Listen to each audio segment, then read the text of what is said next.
First P U ಸಿಯಲ್ಲಿ ಕನ್ನಡವನ್ನು ತೆಗೆದುಕೊಂಡಿರುವಂತಹ ವಿದ್ಯಾರ್ಥಿಗಳಿಗೆ ಚಾನಲ್ಗೆ ಸ್ವಾಗತ. ಈಗ ನಿಮ್ಮ first P U C 2024-25 Kannada ಪತ್ರಿಕೆಯನ್ನು ನೋಡೋಣ.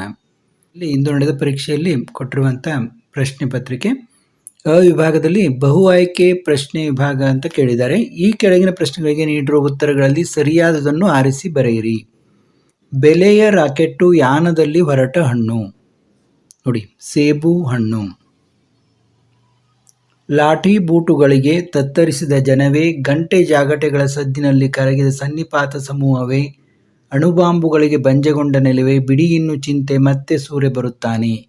ಈ ಪದ್ಯ ಭಾಗದ ಸಾಲುಗಳು ಕೆಳಗಿನ ಯಾವ ಅಂಶವನ್ನು ಧ್ವನಿಸುತ್ತದೆ? ಕತ್ತಲನ್ನು ಹೊಡೆದೋಡಿಸಿದ್ದನ್ನು, ಸೂರ್ಯೋದಯವನ್ನು, ಮುಗ್ಧ ಜನರ ಬದುಕು ತುಳಿತಕ್ಕೆ ಸಿಕ್ಕಿದೆ ಎಂಬುದನ್ನು, ಭವಿಷ್ಯದ ದಿನಗಳಲ್ಲಿ ಕಾಲ ಬದಲಾಗುವುದಿಲ್ಲ ಎಂಬುದನ್ನು.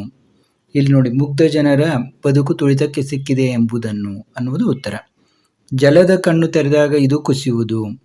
ಮಣ್ಣ ಪದರ. ಅಮ್ಮಿ ಏನನ್ನು ಪಾಲು ಮಾಡಿದಂತೆ ಬಟ್ಟೆ ಕತ್ತರಿಸುತ್ತಾಳೆ? ರೊಟ್ಟಿಯನ್ನು. ಬೊಗಸೆಯಲ್ಲಿ ಯಾರನ್ನು ಬಂಧಿಸಲು ಕವಿ ಬಯಸಿದ್ದಾನೆ? ಚಂದಿರನನ್ನು ಬಂಧಿಸಲು ಕವಿ ಬಯಸಿದ್ದಾನೆ. ಹುಡುಗನಿಗೆ ಮಹಾತ್ಮ ಗಾಂಧಿ ಎಂಬ ಹೆಸರನ್ನು ಇಟ್ಟವರು ಯಾರು? ಕರಿಸಿದ್ದೇಗೌಡ. ಜನಪದರ ಪಾಲಿಗಂತೂ ರಾಗಿ ಹಾಗೂ ರಾಗಿ ಮುದ್ದೆ ಹೊರತುಪಡಿಸಿ ಬದುಕಾದರೂ ಎಲ್ಲಿದೆ? ಮುದ್ದೆ ನಿದ್ದೆಗೆ ಕೊರೆ ಮಾಡದಿರು ಶಿವನೇ ಎನ್ನುವುದು ಅವರ ಪ್ರಾರ್ಥನೆ. ಈ ಸಾಲುಗಳು ಏನನ್ನು ಸೂಚಿಸುತ್ತವೆ?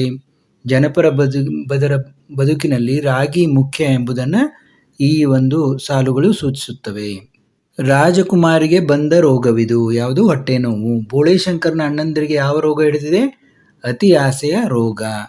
ನಾನು ರಾಜನಾದರೆ ರಾಜ್ಯದಲ್ಲಿ ಸೈನ್ಯ ಇರೋದಿಲ್ಲ, ನಾಣ್ಯಗಳು ಇರೋದಿಲ್ಲ, ರಾಜರಾಣಿಯರಿಂದ ಹಿಡಿದು ಎಲ್ಲರೂ ದುಡಿತಾರೆ, ಎಲ್ಲರೂ ಉಣ್ಣುತ್ತಾರೆ, ದುಡಿಯದ ಸೋಂಬೇರಿಗಳಿಗೆ ಖಂಡಿತ ಅವಕಾಶವು. ಇಲ್ಲಿ ಬೋಳೇಶಂಕರನ ನಿಲುವೇನು? ಬೋಳೇಶಂಕರ ಸರಳ ಬದುಕಿನ ಸೂತ್ರಧಾರ.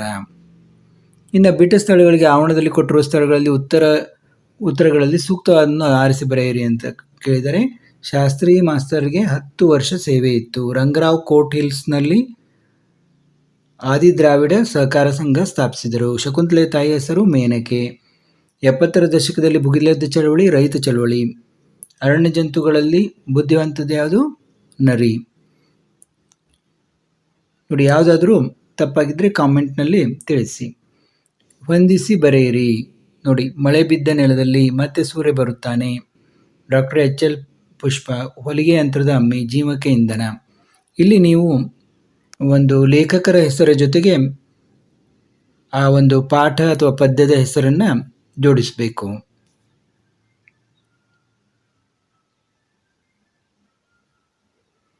ಇನ್ನು ಆ ವಿಭಾಗದಲ್ಲಿ ಯಾವುದಾದರೂ 3 ಪ್ರಶ್ನೆಗಳಿಗೆ 2-3 ವಾಕ್ಯಗಳಲ್ಲಿ ಉತ್ತರಿಸಿರಿ ಎಂದಿದ್ದಾರೆ.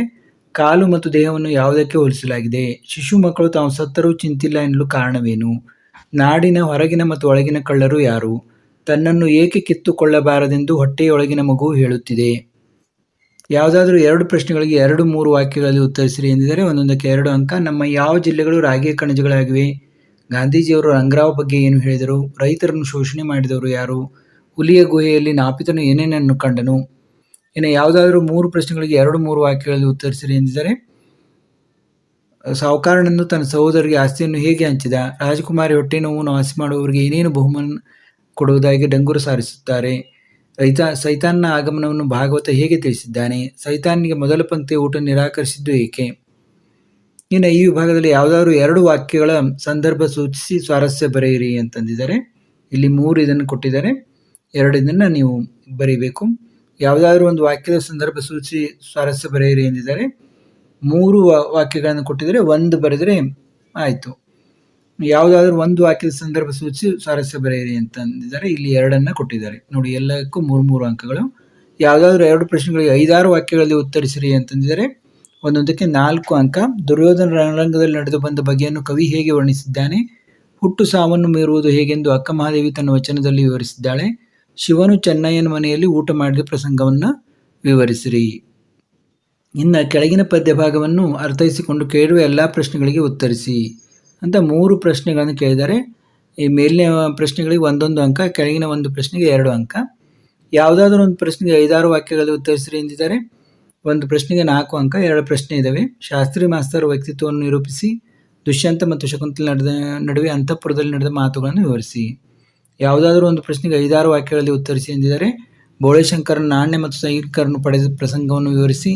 ಶ್ರಮಜೀವನ ಹಾಗೂ ಸರಳ ಬದುಕನ್ನು ರೂಢಿಸಿಕೊಂಡವರಿಗೆ ಪಿಶಾಚಿಗಳು ಏನೂ ಮಾಡಲಾರವು ಎಂಬುದು ನಾಟಕದಲ್ಲಿ ಹೇಗೆ ಮೂಡಿಬಂದಿದೆ. ಇನ್ನು ಭಾಷಾಭ್ಯಾಸ ನೋಡಿ. ಕೆಳಗಿನ ಪ್ರಶ್ನೆಗಳಿಗೆ ಯಾವುದಾದರೂ 4ಕ್ಕೆ ಸೂಚನೆಗೆ ಅನುಗುಣವಾಗಿ ಉತ್ತರಿಸಿರಿ. ನೋಡಿ 45ರಿಂದ 50 ಯಾವುದಾದರೂ 4ಕ್ಕೆ ಅಂತ ಹೇಳಿದ್ದಾರೆ. ಕೆಳಗಿನ 2 ಪದಗಳನ್ನು ಬಿಡಿಸಿ ಬರೆಯಿರಿ. ಜಲಾಂಜಲಿ, ಜಲ ಪ್ಲಸ್ ಅಂಜಲಿ. ಕಾಳೋರಗ, ಕಾಳ ಪ್ಲಸ್ ಊರಗ. ಮೈಯಲ್ಲ, ಮೈ ಪ್ಲಸ್ ಎಲ್ಲ. ಕೆಳಗಿನ 2 ಪದಗಳ ಸಮಾನಾರ್ಥಕಗಳನ್ನು ಬರೆಯಿರಿ. ನೋಡಿ ದಿನಕರ, ಕಾಂತಾರ, ವಾರಿಧಿ. ಕೆಳಗಿನ 2 ಪದಗಳಿಗೆ ತತ್ಸಮ ತದ್ಭವ ರೂಪ ಬರೆಯಿರಿ ಅಂತ ಕೇಳಿದ್ದಾರೆ. ಕೆಳಗಿನ 2 ಪದಗಳ ವಿರುದ್ಧ ಪದಗಳನ್ನು ಬರೆಯಿರಿ ಎಂದಿದ್ದಾರೆ. 2 ನುಡಿಗಟ್ಟುಗಳನ್ನು ನಿಮ್ಮ ಸ್ವಂತ ವಾಕ್ಯಗಳಲ್ಲಿ ಬಳಸಿ ಬರೆಯಿರಿ ಎಂದಿದ್ದಾರೆ. ಯಾವುದಾದರೂ 2 ಅನುಕರಣಾವ್ಯಯ ಪದಗಳನ್ನು ಬರೆಯಿರಿ ಅಂತ ಕೇಳಿದ್ದಾರೆ. ಇವತ್ತು ನಡೆದಂಥ ಪ್ರಥಮ PUCಯ ಕನ್ನಡ ಪತ್ರಿಕೆಯನ್ನು ನೋಡಿದೆವು. ಮತ್ತೆ ಮುಂದಿನ ವಿಡಿಯೋದಲ್ಲಿ ಭೇಟಿಯಾಗೋಣ.